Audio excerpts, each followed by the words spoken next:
Pemirsa, Anda kembali di Breaking News TV One. Kita telah terhubung dengan pengamat Timur Tengah Anan Nurdin. Selamat sore Pak Anan. Bagaimana Anda melihat kunjungan kenegaraan Presiden Turki Erdogan ini, Pak? Ya, saya lihat bahwa ini merupakan kunjungan yang strategis ya di antara kedua negara, Turki dan Indonesia. Kita tahu bahwa kedua negara ini merupakan negara yang berpenduduk Muslim terbesar di dunia ya. Kalau aliansi kedua negara ini difokuskan lebih dalam, lebih kuat, baik secara bilateral dan juga kerjasama di bidang-bidang lainnya, maka ini akan menjadi sebuah kekuatan yang sangat luar biasa di dunia untuk menyaingi kekuatan-kekuatan internasional yang didominasi oleh Amerika Serikat. Maka seyogianya kunjungan seperti ini bisa memperkuat hubungan kedua belah pihak dalam rangka bagaimana ikut menata dunia internasional, terutama dalam hal isu Palestina yang sampai hari ini kita melihat bahwa isu ini terlalu dikendalikan full oleh satu pihak, dalam hal ini oleh Amerika Serikat. Kalau kerjasama negara-negara Islam terbesar di dunia seperti Indonesia, Turki, kemudian dibantu dengan misalnya Arab Saudi dan negara-negara lain, Pakistan misalnya, ini maka akan menjadi semacam kekuatan baru yang bisa menyaingi kekuatan hegemoni Amerika Serikat, baik secara militer ataupun secara politik, yang dalam hari ini kita lihat bahwa Amerika Serikat di bawah kepemimpinan Trump kita tahu sangat ingin menguasai Palestina secara utuh, menguasai Palestina, mereka mendikte semua keputusan-keputusan yang diinginkan oleh dunia, walaupun ditolak oleh dunia, tapi karena tidak ada kekuatan yang semacam menyaingi atau perbandingan yang kuat, akhirnya maka Amerika hanya bisa memutuskan diri sendiri. Maka kunjungan Presiden Turki ke Indonesia ini mempunyai makna sangat penting, baik itu secara kepentingan untuk kedua belah pihak antara Indonesia dan Turki, ataupun untuk kepentingan internasional lebih luas, wabil khususnya ini untuk negara-negara Islam, dan yang sekarang sedang menjadi sorotan adalah isu Gaza yang memang sudah sangat memanas, di mana isunya sekarang sudah sangat melebar. Dengan Trump menjadi presiden, kelihatannya ini akan lebih meluas perangnya. Mesir juga sekarang sudah tertarik. Bagaimana di Mesir sekarang ada semacam, sebelumnya parlemen Mesir itu tidak pernah berani memprotes kebijakan presiden dan politik Mesir yang damai dengan Israel. Tapi hari ini kelihatannya Mesir juga mungkin bisa dikatakan sudah habis kesabaran. Maka kalau ini dibiarkan, artinya kalau hegemoni Amerika yang terlalu dominan sendirian ini dibiarkan, maka ini akan mengkhawatirkan perdamaian dunia dalam hal ini di Timur Tengah.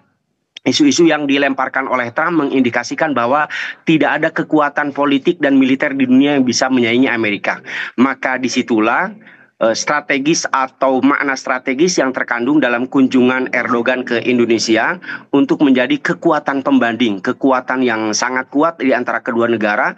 Kalau berkolaborasi, bekerja sama, maka ini akan mempunyai kekuatan yang sangat luar biasa untuk minimal bisa menjadi salah satu atau memberikan masukan-masukan politik, solusi-solusi politik dunia internasional pada hari ini, khususnya dunia Islam, sehingga dengan demikian maka hegemoni Amerika Serikat ini bisa diatasi dengan secepatnya. Karena kalau dibiarkan tanpa kerjasama, tanpa pertemuan, tanpa kerjasama bilateral dan juga politik dan juga militer antara negara-negara yang besar di dunia Islam, maka ini dikhawatirkan ketika misalnya sekarang kita membiarkan Palestina, ya bisa saja suatu saat Amerika Serikat justru mengacak-ngacak negara lain. Seperti misalnya isu yang terakhir yang dilemparkan oleh Amerika Serikat yang menginginkan penduduk Gaza atau negara Palestina dibuatkan saja di salah satu sudut Arab Saudi. Nah, ini kan sudah sebagai indikasi yang sangat kuat bahwa Amerika bisa melakukan apapun. Kalau tanpa tekanan yang kuat gitu ya, kalau tanpa tekanan yang kuat dari dunia Islam, maka ini akan menjadi kekuatan yang sangat mengkhawatirkan, bisa mengacak-acak negara-negara Islam yang lain, bisa mengacak-acak negara-negara yang di samping Palestina, ataupun mungkin bahkan negara-negara yang jauh dengan ide-ide bagaimana mereka bisa menguasai Palestina secara utuh. Dan pengalaman Amerika Serikat sebelumnya bisa kita lihat bagaimana mereka menguasai Amerika sehingga pribumi-pribumi yang itu bisa hilang dengan sendirinya. Nah, dengan pertemuan sekarang Erdogan ke Indonesia bertemu dengan presiden kita Bapak Prabowo Subianto, maka ini akan menjadi alternatif, kekuatan alternatif di dunia. Mudah-mudahan bisa lebih jauh ya, baik dari sisi politik dan juga militer, sehingga menjadi kekuatan yang ditakuti di dunia internasional, terutama bisa mempunyai daya tawar yang kuat di hadapan Amerika Serikat. Oke,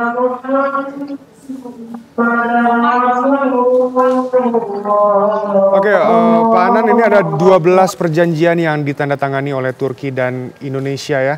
Mulai dari beberapa bidang tentunya ada pendidikan, keagamaan, bisnis, perdagangan, dan yang lain sebagainya. Ini menurut Anda mana yang paling menarik?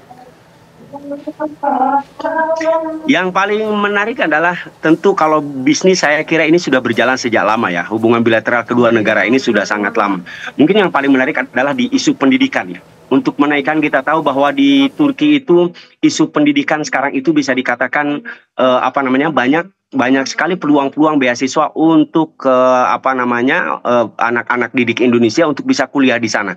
Maka ini kalau misalnya diintensifkan, bagaimana kedua negara ini menjalin kekuatan yang luar biasa antara kedua negara, maka peluang-peluang beasiswa bagi anak-anak Indonesia untuk bisa kuliah di Turki ini menjadi akan sangat besar, dan ini peluang yang sangat luar biasa, di mana saya kira peluangnya itu, kenapa misalnya pilihan pendidikan Turki menjadi pilihan terbaik untuk bangsa, untuk anak didik Indonesia, untuk para pelajar Indonesia, karena di sana selain misalnya pendidikan Islamnya, pendidikannya juga kuat, juga hubungan dengan Eropanya itu menjadi sangat dekat, sehingga pendidikannya itu akan lebih moderat, menghasilkan anak-anak didik yang moderat, berwawasan internasional, yang disebut dalam bahasa kita yang sekarang sedang ramai kita gandrungkan adalah moderasi beragama.